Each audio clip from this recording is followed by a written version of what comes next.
नमस्कार, मैं डॉक्टर रमानिवास शर्मा रमन अपने YouTube चैनल पर साइंस और टेक्नोलॉजी का कॉम्पिटिटिव सेशन लेकर के बच्चों आपके सामने सभी बच्चों का, सभी लर्नर्स का बहुत बहुत स्वागत है। बच्चों, ये 5वां सेशन है हमारा ह्यूमन डिजीज से, जिसमें 4 सेशन हो चुके हैं।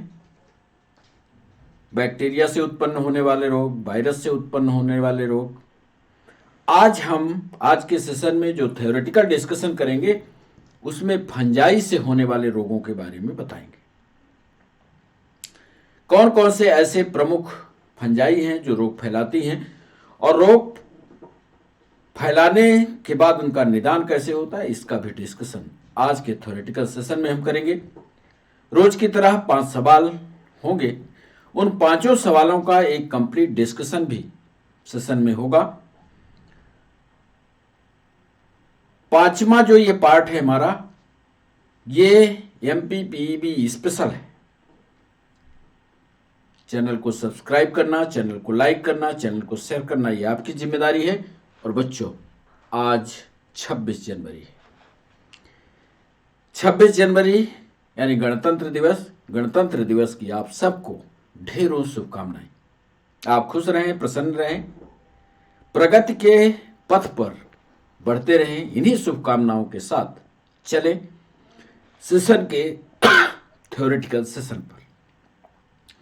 हमने बताया था पहले वाले सेशन में कि कॉमन ह्यूमन डिजीज कौन कौन सी होती हैं, जिसमें बैक्टीरियल थी, वायरल थी। आज फंगल डिजीज का बात है, फिर इसके बाद 2 और बचेंगी, जिसमें प्रोटोजोआ और हेलमेंथ डिजीज का डिस्कशन हम करेंगे। एक फंगस से उत्पन्न होने वाला रोग है एथलीट फूट। इस पर कई सवाल कॉम्पिटिटिव एग्जाम में पूछे गए। एथलीट फूट 3 तरह का होता है। इंटरडिजिटल माने उंगलियों के बीच बीच में। जरा ये चित्र को ध्यान से देखिए। एथलीट फूट है ये फंगस का इन्फेक्शन हुआ है, उंगलियों के बीच हुआ है। जो सफेद वाला हिस्सा आपको दिख रहा है, ये सफेद वाला हिस्सा इंटीग्रल एथलीट फूट के नाम से जाना जाता है। इसको ट्राइकोफाइटान रूबरम, याद कर लीजिए, ट्राइकोफाइटान रूबरम के उत्पन्न होने से या इसके बढ़ जाने से यहां पर उंगलियों के बीच में इस तरह का इन्फेक्शन होता है। और जब ये इन्फेक्शन होता है तो एक खुजली उत्पन्न होती है, और इतना खुजली होती है कि फिर यहां पर लाल लाल निशान बन जाते हैं। चमड़ी जो है यहां की उधड़ती है, बाहर निकलती है। तो ये इंटीग्रल एथलीट फूट किसके द्वारा होगा? ट्राइकोफाइटान रूबरम के द्वारा होगा। एक होता है प्लांटर, बिल्कुल प्लेन जैसा होता है। ये देखिए, पूरे पैर में यहां से लेकर के और यहां तक। एथलीट फुट ये भी ट्राइकोफाइटान रूबरम के द्वारा होता है। सोल सरफेस और फीट पर, और थिक स्केल, मतलब बहुत गंभीरता से, बहुत मोटा लगता है। आप पैर में इसका अनुभव करिए, ऐसा लगता है कि गद्दी जैसा लग गया। और एक होता है वेसिकुलो बल्बस एथलीट फूट। गोलाकार रचना में, बल्बस स्ट्रक्चर में जब हमारे शरीर पर इस तरह का इन्फेक्शन होता है तो उसको वेसिकुलो बल्बस एथलीट फूट के नाम से जानते हैं। नीट में सवाल पूछा गया था कि वेसिकुलो बल्बस एथलीट फूट किस फंगस के द्वारा होता है? तो बच्चे तो पढ़ के गए थे साहब, एथलीट फूट होता है ट्राइकोफाइटान रूबरम के द्वारा। जब ऐसा लिख दिया वेसिकुलो बल्बस एथलीट फूट, तो बच्चों का दिमाग चकरा गया। क्या कोई दूसरा यहां पर फंगस आने वाला है? तो वेसिकुलो बल्बस एथलीट फूट जो होता है, यह ट्राइकोफाइटान ये तो सेम रहेगा, लेकिन इसकी स्पीसीज बदल जाएगी और वो होगा मेंटाग्रोफाइट्स। याद कर लीजिए, मेंटाग्रोफाइट्स है सेम, एथलीट फूड ही इसका नाम है, लेकिन आपको याद ये करना है कि ये ट्राइकोफाइटान मेंटाग्रोफाइट्स के द्वारा होता है। और ऐसा लगता है कि पैर में इस तरह के बल्बस संरचना जो है वो बाहर की तरफ निकल गई है, ऐसे ऐसे ऐसे ऐसे ऐसे। तो इस तरह से ये फंगल इन्फेक्शन का पहला रोग, जिसको एथलीट फूड के नाम से जानते हैं, कई बार कॉम्पिटिटिव एग्जाम में पूछा गया। आप तीनों को ध्यान से समझ लीजिएगा। इंटर डिजिटल का मतलब होता है बीच बीच में, तो दो उंगलियों के बीच में, अंगूठा और उंगलियों के बीच में, that means inter digital. Planter बिल्कुल समान संख्या, प्लेन सरफेस में, आपका पैर प्लेन वाली एरिया में, और वेसिको बल्बस ये बिल्कुल बल्ब की जैसी रचना में, बिल्कुल सेंटर में, पैर के सेंटर में उत्पन्न हो जाता है।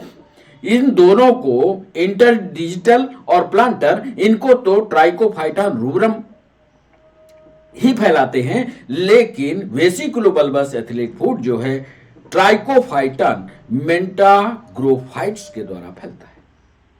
ये महत्वपूर्ण स्लाइड आज के लिए। जरा इसको गंभीरता से देखिए, इस चित्र को, और कई लोगों ने इसके इन्फेक्शन को झेला होगा।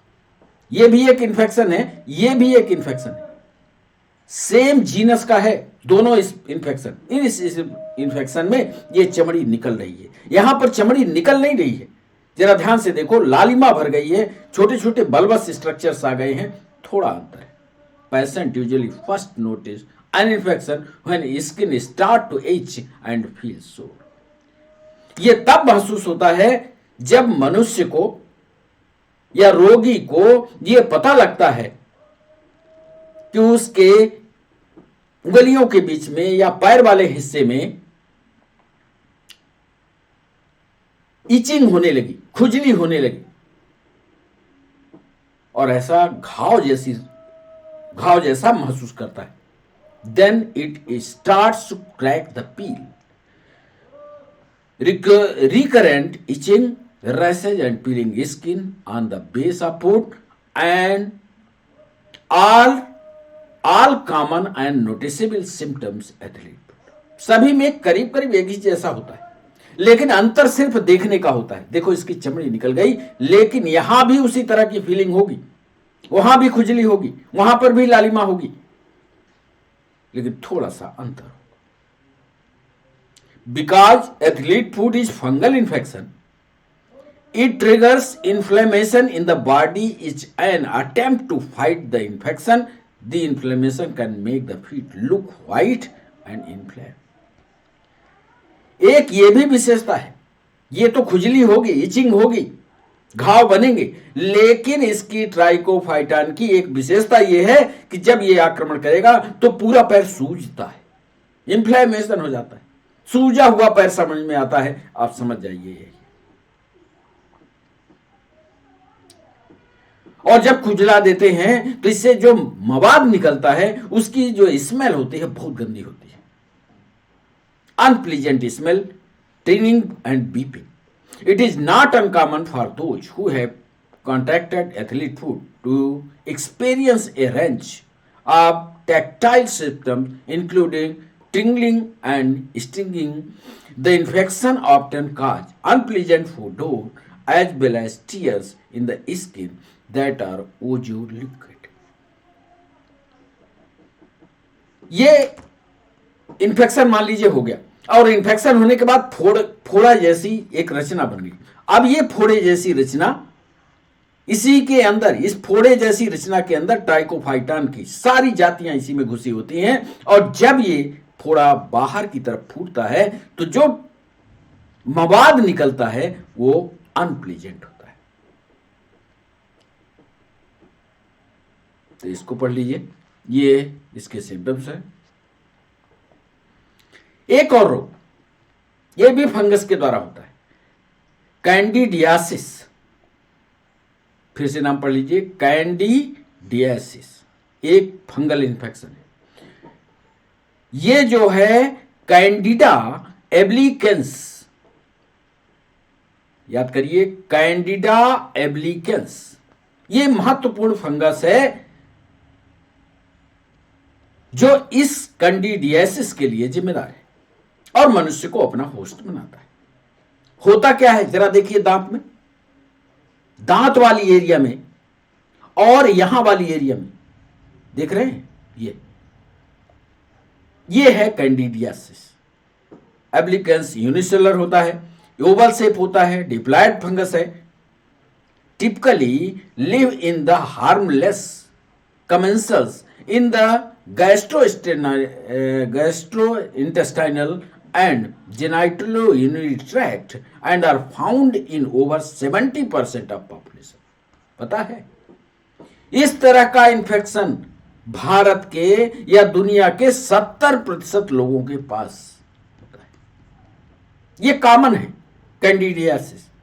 Overgrowth of these organism how will lead to disease, और जब यह बहुत तेज फैल जाता है तो यह आक्रामक हो जाता है। कैसे, ये देखिए, ध्यान से देखिए, जीभ में इस तरह की सफेदी देख रहे हैं, ये सफेदी, ऐसे जितने भी ये पार्ट होंगे, कान के पास भी हो सकता है, ओंठ के पास हो सकता है, यूरिनोजेनाइटल सिस्टम पर हो सकता है, अंगूठे में भी हो सकता है। ये देखिए, इन सारी रचनाओं को उंगलियों के बीच में हो सकता है। तो ये भी फंगल इन्फेक्शन है। और इस फंगल इन्फेक्शन को कैसे दूर करते हैं, इसको हम सवालों के सिलसिले में शामिल करेंगे। कैसे होता है, mainly caused by candida albicans, candida में categorise as follows: oropharyngeal, intestinal and बल्बो यूरोजेनाइल। 3 तरह का इन्फेक्शन होगा, याद कर लो। कैंडिडियासिस 3 जगह इन्फेक्शन करेगा, या तो माउथ में करेगा, या आंत में करेगा, या आपके जेनाइटल ऑर्गन्स पर करेगा। होगी संरचना कुल मिलाकर के ऐसे ही कि सफेद सफेद इस तरह की रचना आपको दिखाई देगी। चलिए अब हम बढ़ते हैं सवालों की ओर, और पहला सवाल शुरू करें उसके पहले एक बार फिर आप सबको 26 जनवरी गणतंत्र दिवस की ढेर सारी शुभकामनाएं। पहला सवाल आपके स्क्रीन पर ये रहा, निम्नलिखित में से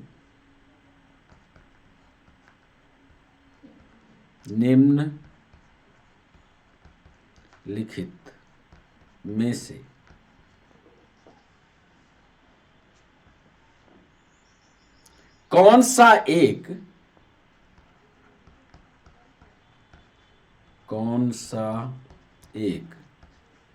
संक्रामक रोग नहीं है? संक्रामक रोग नहीं।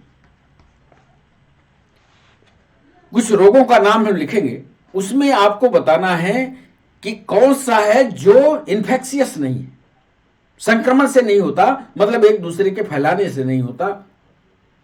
वो जिसको होता है उसको आप छूते रहो, कोई फर्क नहीं पड़ेगा।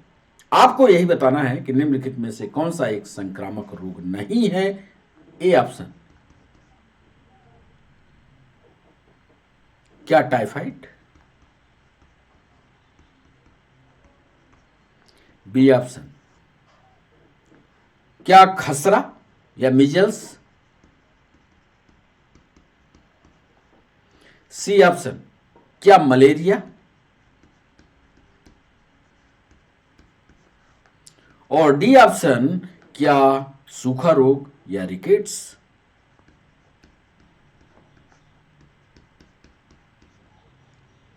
कौन सा रोग जो है वो संक्रामक नहीं है, मतलब किसी न किसी को यदि है और यदि उसके पास आप रहेंगे तो आपको रोग नहीं होगा। इन चारों में से एक ही सही है। सही जवाब बताइए आप, नहीं तो विस्तार से इन चारों रोगों का डिस्कशन आज के पेज में हम करेंगे। दूसरा सवाल, उन बीमारियों को पहचानिए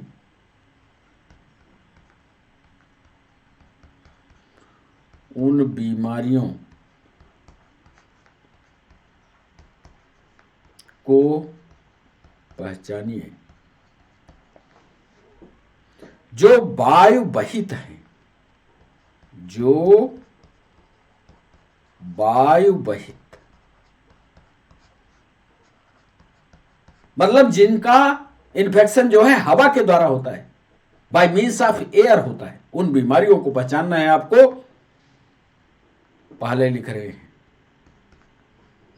आंत्र ज्वर,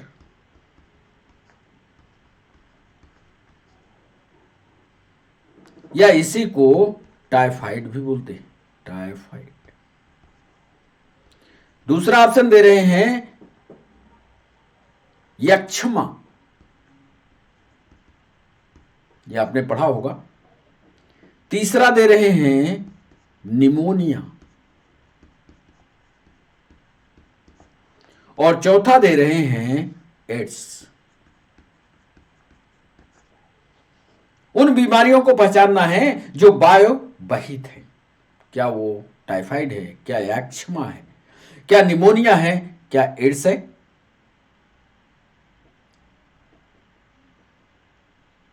यक्षमा को आप समझ रहे होंगे। यक्षमा का मतलब टीबी से है। हो सकता है अंग्रेजी वाले बच्चे जुड़े हों तो उनको समझ में आ जाए, इसलिए बता दिया। उन बीमारियों को पहचानिए जो वायु बहित है। 4 बीमारियां दिया। 4 बीमारियों में ए ऑप्शन में दे रहे हैं हम, आपको ऑप्शन बताना है 1 और 2, 1 और 2। बी ऑप्शन में दे रहे हैं 1 और 4। सी ऑप्शन में दे रहे हैं 2 और 3, और डी ऑप्शन में दे रहे हैं 3 और 4। सही जवाब कमेंट सेक्शन में बताइए। आंत्र ज्वर, टीबी, निमोनिया, एड्स, उन बीमारियों को आपको पहचानना है जो वायु के द्वारा होती हैं, यानी वायु जो है एक कैरियर की तरह काम करती है। सही जवाब कमेंट सेक्शन में कीजिए, नहीं तो इस चारों रोगों के बारे में आज हम विस्तार से डिस्कशन करेंगे दूसरे सवाल के साथ। बच्चों, तीसरा सवाल, निम्नलिखित में से कौन सा कथन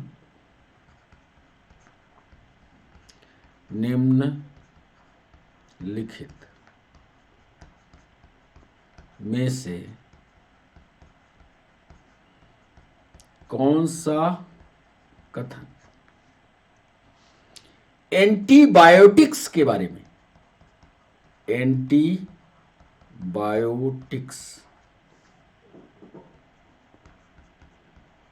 के बारे में गलत है? निम्नलिखित में से कौन सा कथन एंटीबायोटिक जो हॉस्पिटल में मिलती है, मेडिकल स्टोर पर मिलती है, मतलब जीवाणुओं को मारने वाली, जीवाणुओं के विपरीत क्रिया करने वाली, उसके बारे में आपको गलत स्टेटमेंट बताना है। सवाल को अच्छे से पढ़िए, तब आप गलत स्टेटमेंट ढूंढ पाएंगे। ए ऑप्शन दे रहे हैं ये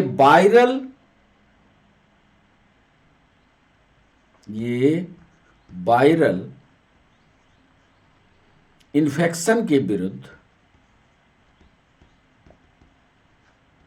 वायरल इन्फेक्शन के विरुद्ध बहुत प्रभावी होते हैं, प्रभावी ज्यादा होते हैं। बी ऑप्शन दे रहे हैं एंटीबायोटिक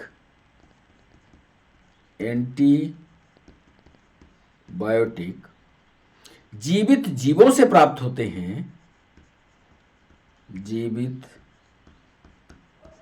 जीवों से प्राप्त होते हैं, जो अन्य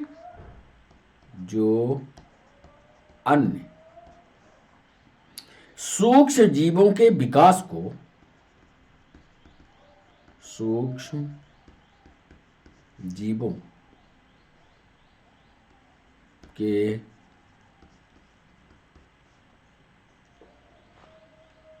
विकास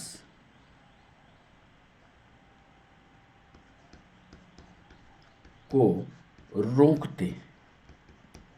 अच्छे से पढ़िएगा सवाल को। सी ऑप्शन दे रहे हैं ये बैक्टीरिया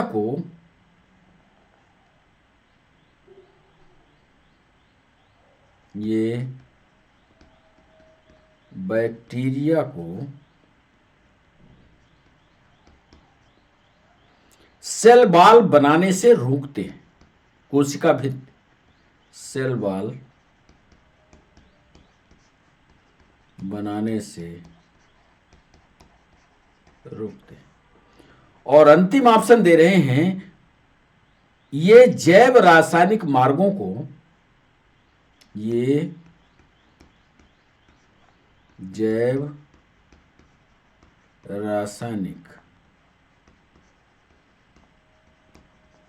माध्यमों को अवरुद्ध कर देते हैं।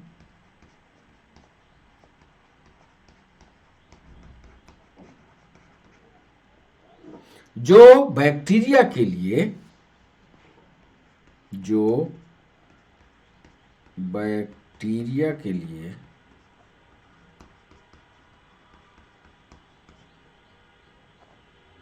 महत्वपूर्ण होते हैं।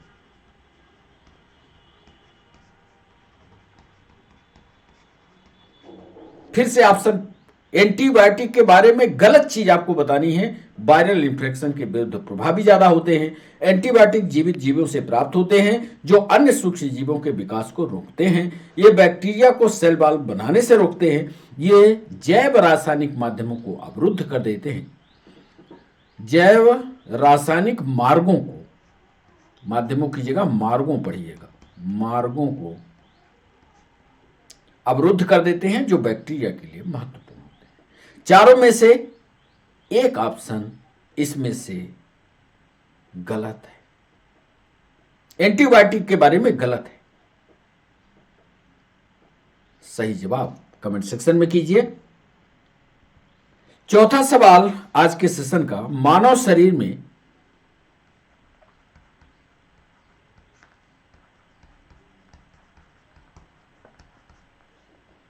रक्त के थक्के का पता लगाने के लिए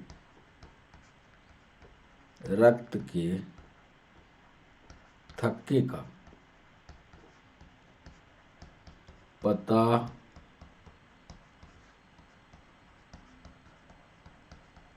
लगाने के लिए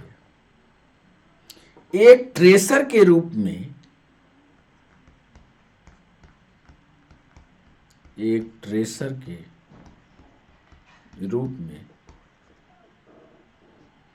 प्रयुक्त होने वाला,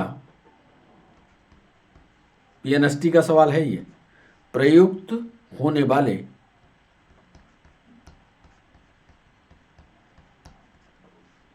एक समस्थानिक की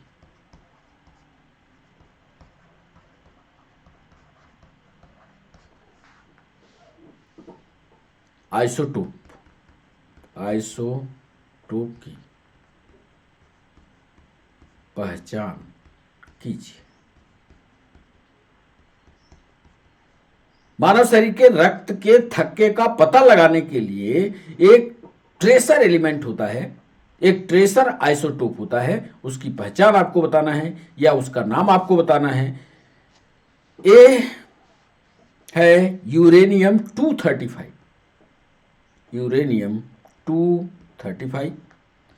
बी ऑप्शन दे रहे हैं आयोडीन 131, सोडियम 24 और डी ऑप्शन दे रहे हैं कोबाल्ट 60। सही जवाब बताइए।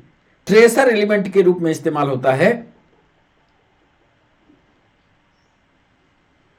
और यह पीएनएसटी की परीक्षा में तो पूछा गया, नीट की भी परीक्षा में यह सवाल घुमाते हुए पूछा यही है कि मानव शरीर में रक्त के थक्के का पता लगाने के लिए एक ट्रेसर के रूप में प्रयुक्त होने वाला एक समस्थानिक यूरेनियम 235 है, आयोडीन 131 है, सोडियम 24 है या कोबाल्ट 60 है।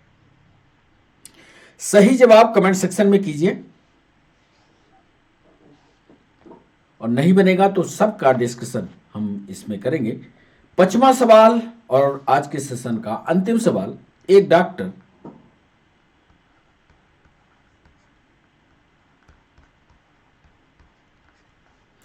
रोगी के कान की, रोगी के कान की जांच करने के लिए, जांच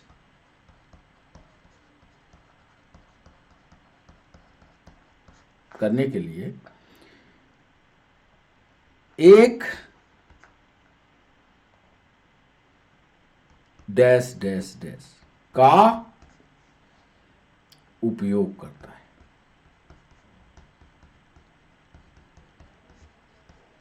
एक डॉक्टर रोगी के कान की जांच करने के लिए एक दर्पण लगाता है या एक लेंस लगाता है।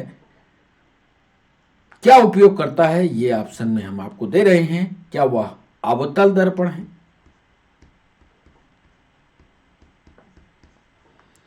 बी ऑप्शन दे रहे हैं क्या वह अवतल लेंस है,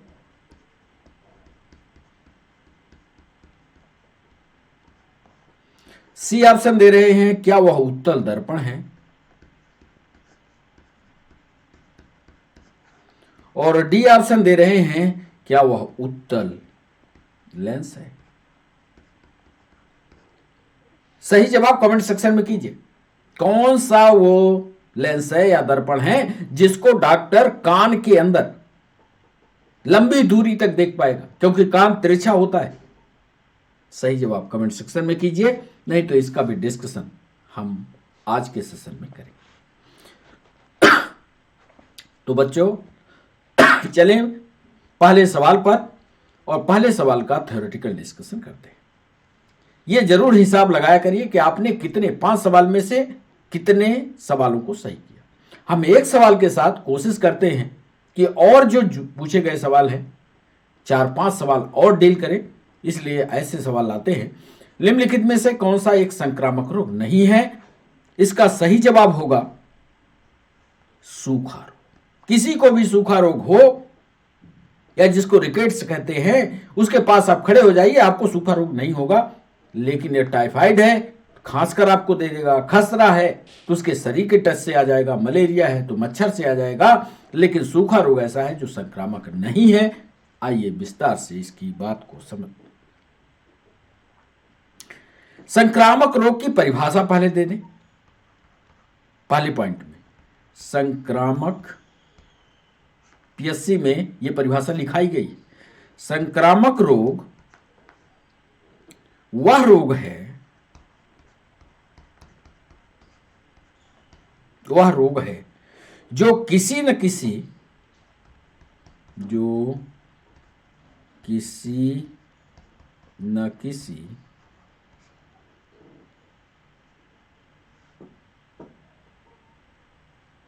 रोगाणु द्वारा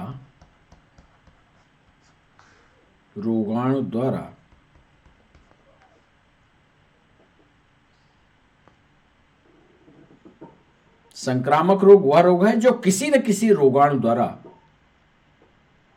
उत्पन्न होता है।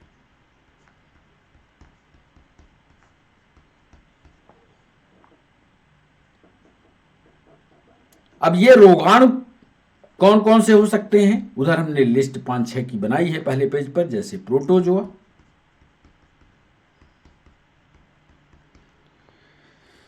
जैसे कवक जिसकी हम बात कर रहे हैं, जैसे बैक्टीरिया, जैसे वायरस। मतलब एक वेक्टर चाहिए, इसी के माध्यम से जब एक आदमी से दूसरे में रोग चला जाए तो उसको संक्रामक कहते हैं। यह हो गई परिभाषा।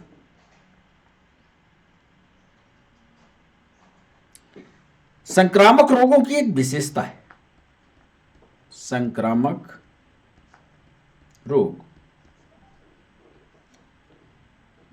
एक शरीर से अन्य शरीर में, एक बॉडी से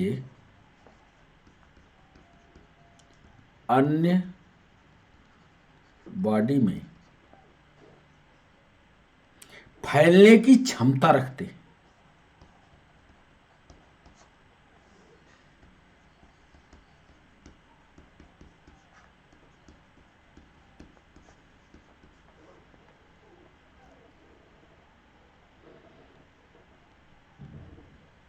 तो ये तो रोगाणु हो गए। अब वो रोग बता दे कौन कौन से हैं ऐसे, क्योंकि आपको याद रहे।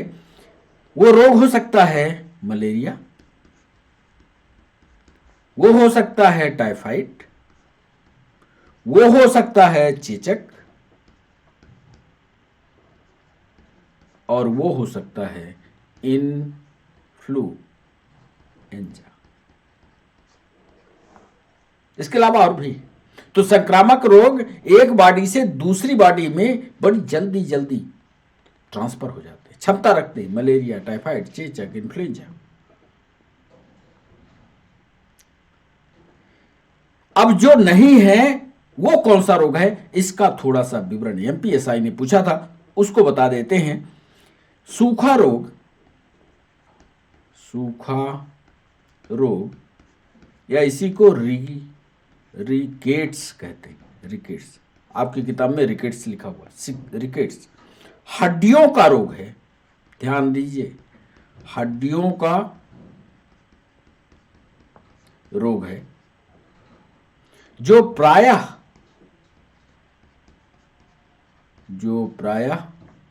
बच्चों में होता है।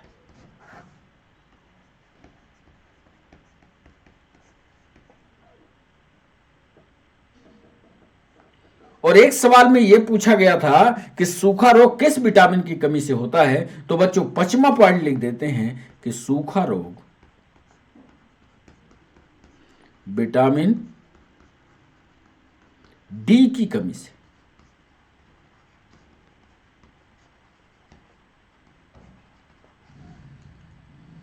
तो 5 पॉइंट इस प्रश्न के साथ पढ़िएगा। पांचों पॉइंट यदि आपका तैयार रहेगा तो इससे 10 सवाल निकाले जा सकते हैं और 10 सवाल का जवाब आप दे सकते हैं। आइए दूसरे सवाल पर, उन बीमारियों को पहचानिए। इसका सही जवाब होगा दूसरे का, उन बीमारियों को पहचानिए जो वायु बहित है। टीबी हवा में के कारण इन्फेक्शन से हो सकता है। इसके अलावा निमोनिया हो सकता है। टाइफाइड नहीं होता हवा से, गंदे पानी से होता है, एड्स का अलग प्रोसेस है। यानी दूसरा और तीसरा, यानी सी इसका सही जवाब होगा। आइए विस्तार से इन रोगों के बारे में समझ ले कि टीबी, पहला पॉइंट, टीबी तथा न्यूमोनिया संक्रामक है।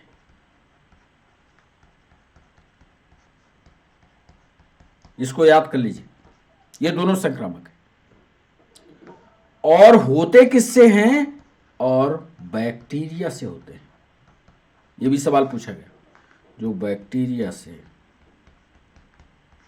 होते हैं।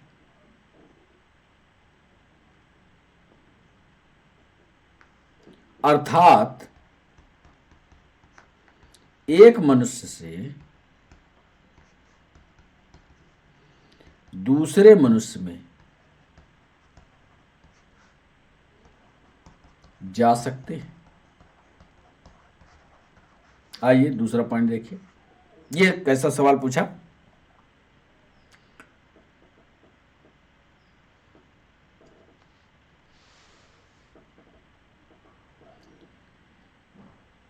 ये जो संक्रामक रोग होते हैं, ये हमारे किस सिस्टम को प्रभावित करते हैं, ऐसा सवाल छत्तीसगढ़ की पीएससी में पूछा गया। दूसरे पॉइंट पर लिखिएगा कि ये रोग हमारी रोग प्रतिरोधक क्षमता, रोग प्रतिरोधक तंत्र, यानी इम्यूनिटी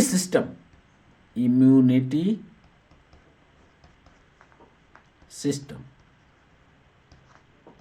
को कमजोर करते हैं।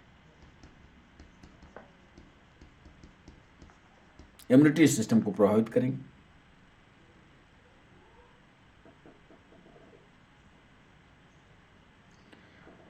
जो नहीं हुए उसमें देखिए कि जो निमोनिया है निमोनिया, इसके बारे में भी जो सवाल पूछा गया उसका जवाब लिख रहे हैं। निमोनिया मुख्य रूप से बैक्टीरिया या वायरस द्वारा, निमोनिया मुख्य रूप से वायरस या बैक्टीरियम द्वारा,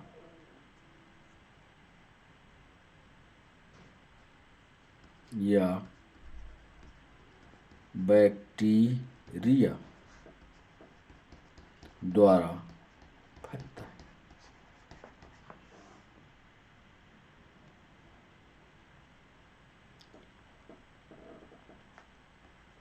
चौथा लिख रहे हैं एड्स, इसके बारे में देखिए। एड्स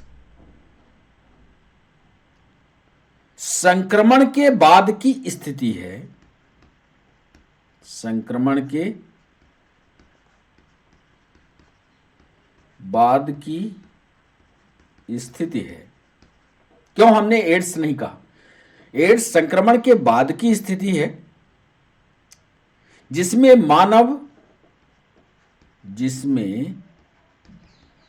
मानव अपनी रोग प्रतिरोधक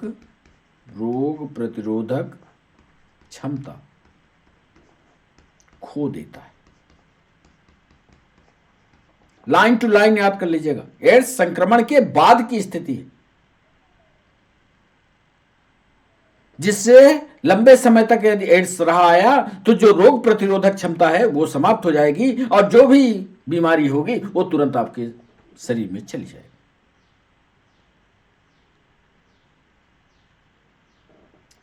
एक पॉइंट टाइफाइड का भी था, उसके बारे में भी लिख दें कि टाइफाइड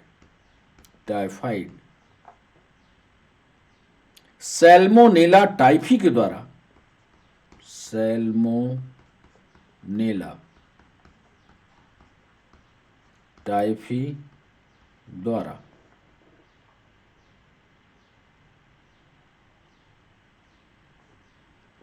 फैलने वाला उधर पढ़ा चुके बैक्टीरियल रोग, मतलब टाइफाइड जो है साल्मोनेला टाइफी के द्वारा होता है और साल्मोनेला टाइफी जो होता है एक बैक्टीरिया है, वायरस नहीं। यह भी सवाल एमपीएसआई में पूछा कि टाइफाइड को फैलाने वाला बैक्टीरिया होता है कि वायरस होता है? जवाब ध्यान रखिएगा, ये बैक्टीरियल होता है। आइए तीसरे सवाल पर। निम्नलिखित में से कौन सा कथन एंटीबायोटिक्स के बारे में गलत है? इसके लिए ये वायरल इन्फेक्शन के विरुद्ध प्रभावी ज्यादा होते हैं, यही गलत है। यानी इसका उत्तर ए सही होगा, बाकी तीनों लागू होते हैं। अब आइए हम प्रतिजैविक और एंटीबायोटिक के बारे में आपको विस्तार से पहले समझा दें। एंटीबायोटिक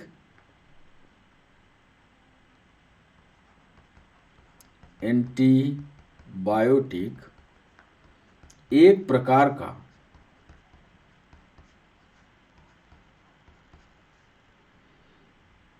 यौगिक है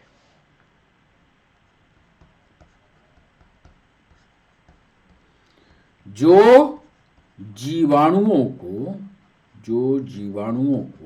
यानी बैक्टीरिया को या जो जीवाणुओं को मार देता है।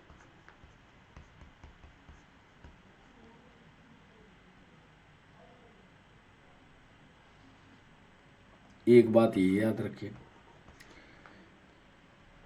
ये एंटी बैक्टीरियल दवाइयां बनती कैसे हैं? इस पर एक सवाल यूपीएससी ने पूछा था। एंटीबायोटिक दवाओं का उत्पादन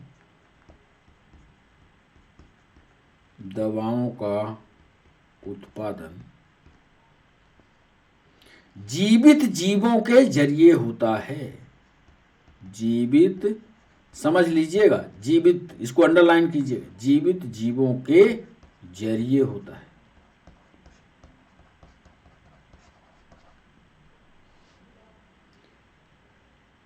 सूक्ष्म जीवों पर उनके प्रभाव के अनुसार, सूक्ष्म जीवों पर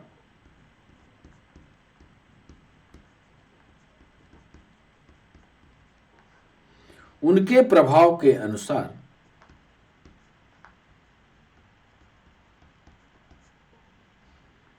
एंटीबायोटिक्स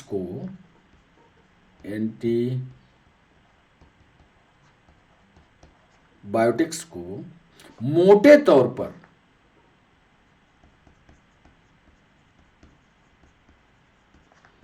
दो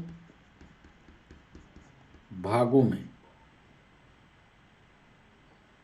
विभाजित किया जा सकता है।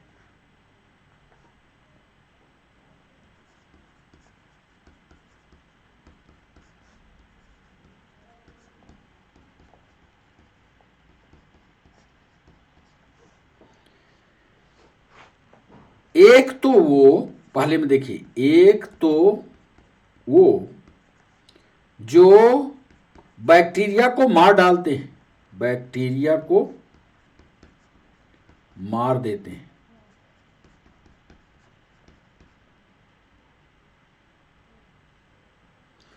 उन्हें जीवाणुनाशक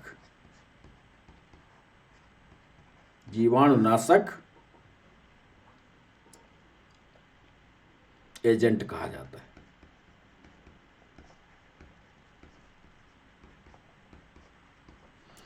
और दूसरे वो जो बैक्टीरिया के विकास को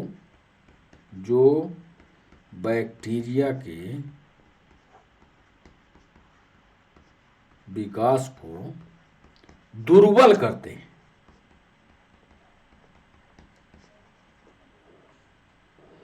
उन्हें बैक्टीरियोस्टैटिक एजेंट कहा जाता है। दोनों बहुत इंपॉर्टेंट है। उन्हें बैक्टीरियोस्टैटिक एजेंट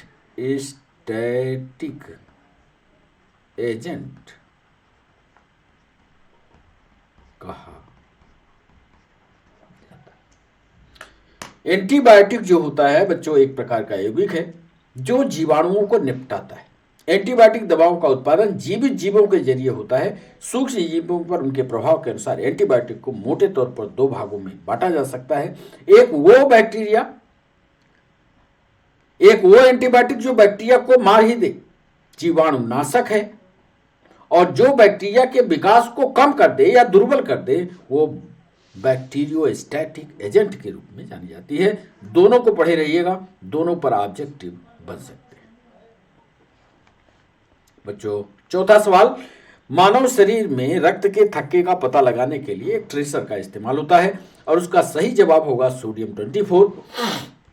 आइए, मानव शरीर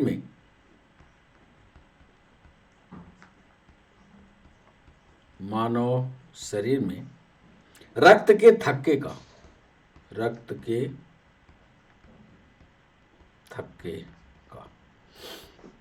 यानी ब्लड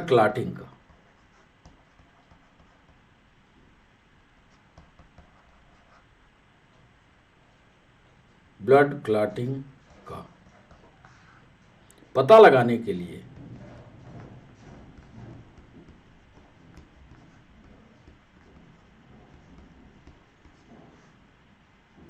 सोडियम 24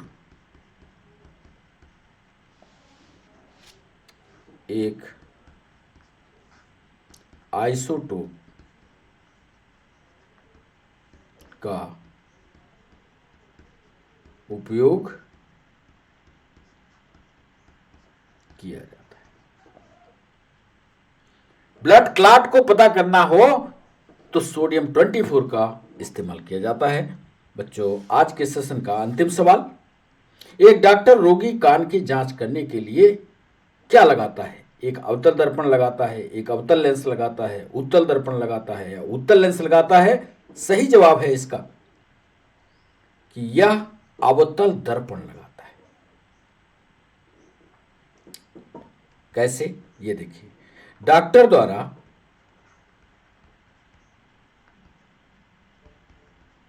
द्वारा रोगी के कान की जांच, रोगी के कान की जांच करने में अवतल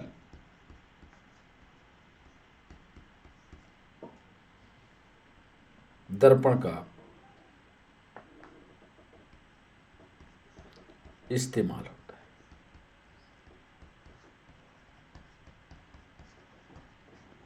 अब क्यों अवतल दर्पण का इस्तेमाल होता है, यह सवाल भी पूछा गया। तो ये दूसरे पॉइंट में नोट करिएगा कि अवतल दर्पण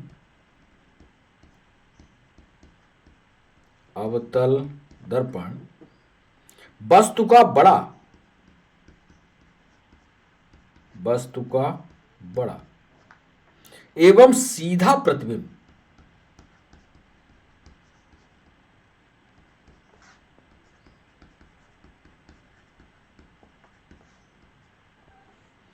बड़ा एवं सीधा प्रतिबिंब बनाता है।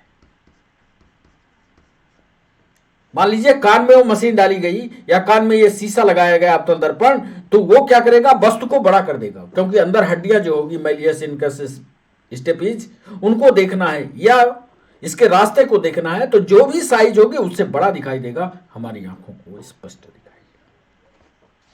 तो बच्चों, इस तरह से ये 5 सवाल और 5वां सेशन पूरा होता है। एक बार फिर आप सबको 26 जनवरी यानी गणतंत्र दिवस की ढेर सारी शुभकामनाएं।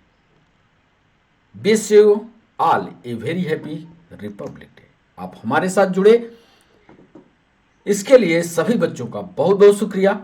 कल फिर मुलाकात होती है इसके अगले पार्ट के साथ। तब तक के लिए बच्चों बाय बाय, नमस्कार।